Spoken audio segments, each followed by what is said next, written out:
don't forget about Grayson's game. I'll remember. Okay, well, you haven't made it to one yet, so it'd be really nice if you could at least make it to the last one. I said I'd be there. Okay. Well, it starts at 6:30. I know.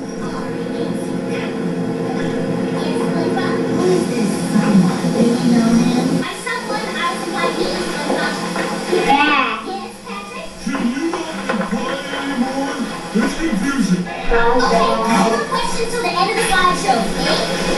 Good. This first slide is of me doing some last-minute readings before I took off on my vacation. And this is me giving the thumbs up goodbye for now salute. And this is where a little square panel line. Daddy, not calling my game every mama.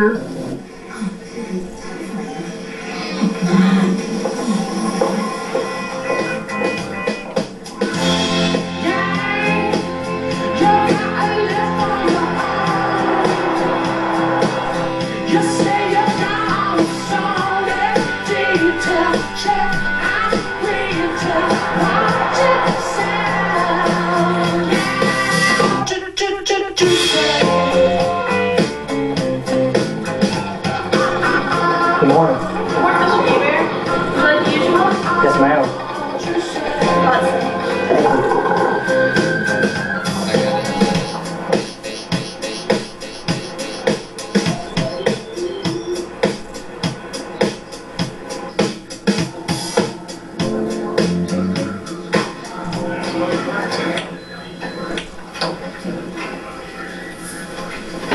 Hello, Mr. Ebert. You have two messages, one from Andrew Davis and one from Pure Financials. And Mr. Bob called for an office meeting this afternoon. Thank you. So bottom line is this. This is the biggest opportunity our company has ever had. No screw-ups. Any questions? All right.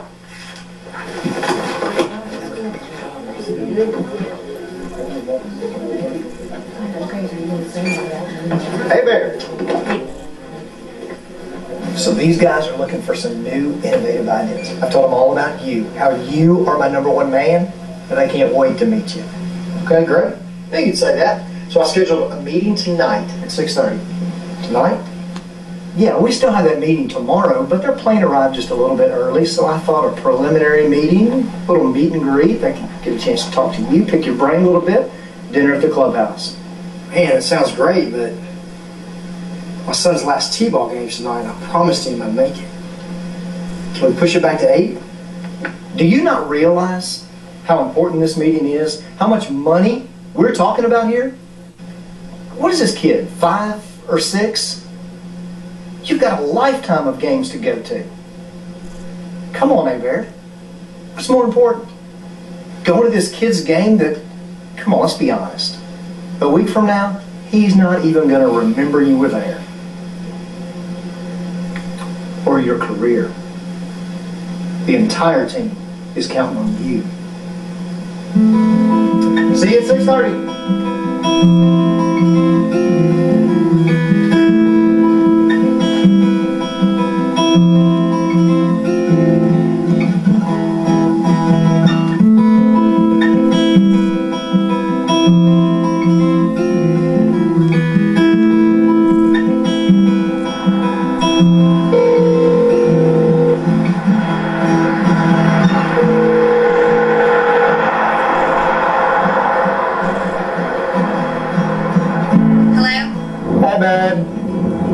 Aside today to let me know that he arranged a very important meeting tonight. He wants me You're not coming to the game, are you? I really had high hopes for Grayson that you'd show up this time. I mean, you promised him. I know, but it's critical that I go to this meeting. If I don't, we could lose the whole deal. Okay, well, you need to figure out what it is you really want because you are about to lose everything. Anna. Hello?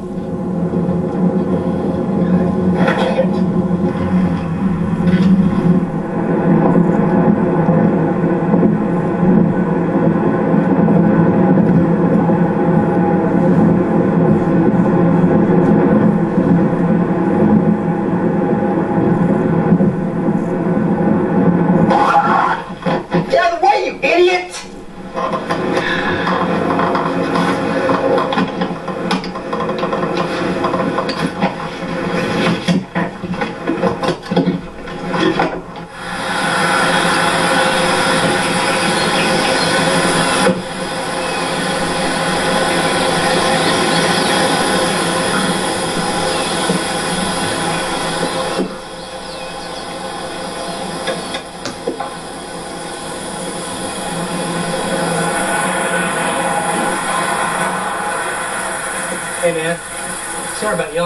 there.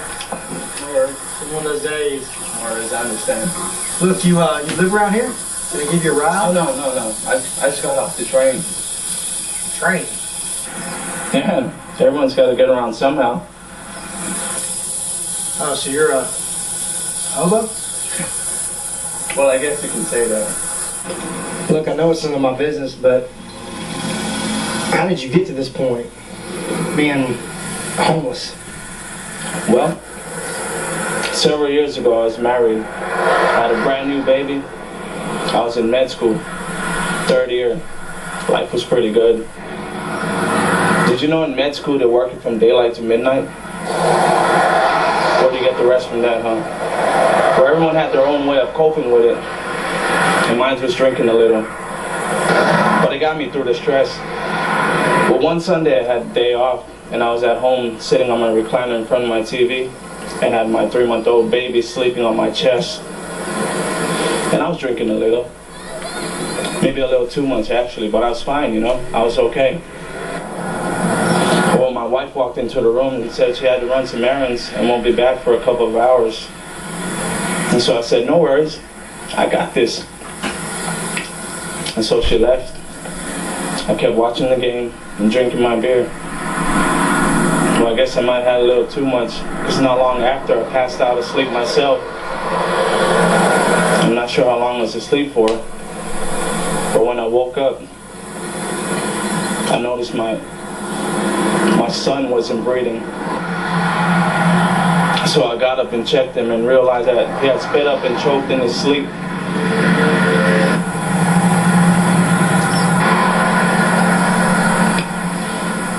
My son died on my chest while I was passed out drunk. I lost my son. My wife left me. I lost my car, my home. I even dropped out of med school. Everything I knew, everything I had, I lost. Wow. How did you make it? I just took what I had and just tried to survive. I lived in abandoned houses, under bridges, stayed and slept in the woods many nights, just wherever I could find a place to lay my head down. Well, finally I stumbled on a homeless camp, a hobo camp if that's what you want to call it, and they kind of took me in. And there were a couple of sick people in that camp, and of course being a med student, I had a few medicinal items in my backpack. So I treated them. After a day or two, they got well. The next camp was a similar situation, so I treated the people there as well. What'd you do when you ran out of medicine? I'll get more. How did you get more? Doesn't that cost money? Well, when you treat people, even in hobo camps, they like to give you something in return. Sometimes it's a little money, sometimes it's things, but you can always hop things up and get a little cash. There's other ways of getting things, you know? You have to be resourceful. Well, that's kind of what I do. I go from camp to camp treating people. It's even got to a point where some of them are calling me doc. You ever thought about going back to med school and finishing up? No. I am right where I need to be.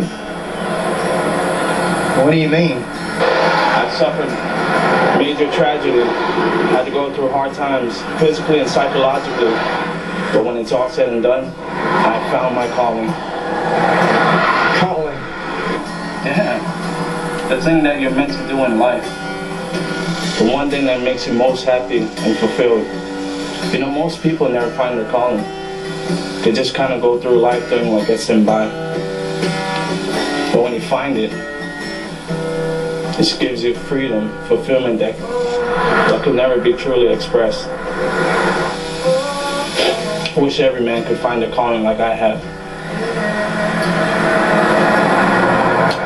Nope, I'm never going back. I am right where I need to be, right where God wants me to be.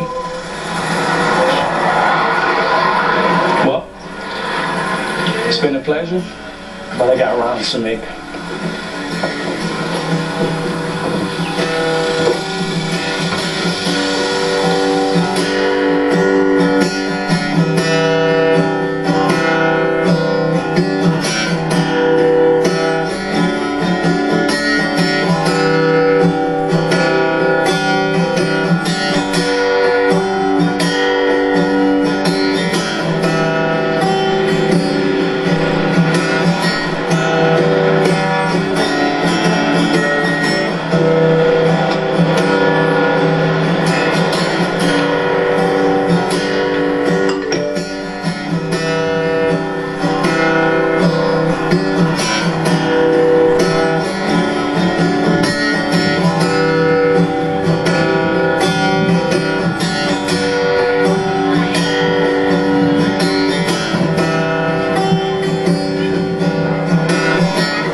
you change your mind? Babe, it's a long story. About what? It's about a man.